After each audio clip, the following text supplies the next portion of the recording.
بسم اللہ الرحمن الرحیم۔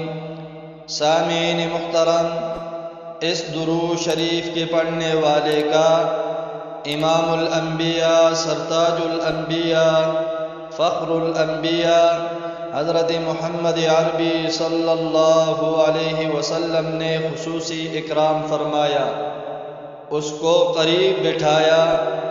اس پر صحابہ اکرام رضوان اللہ تعالی علیہم اجمعین کو تعجب ہوا، تو امام الانبیاء، سرتاج الانبیاء، فخر الانبیاء حضرت محمد عربی صلی اللہ علیہ وسلم نے فرمایا کہ یہ صاحب یہ درود شریف پڑھا کرتے تھے، اور وہ درود شریف یہ ہے: اللہم صلی علی سیدنا محمد وعلی آل سیدنا محمد کما تحب وترضى لہ۔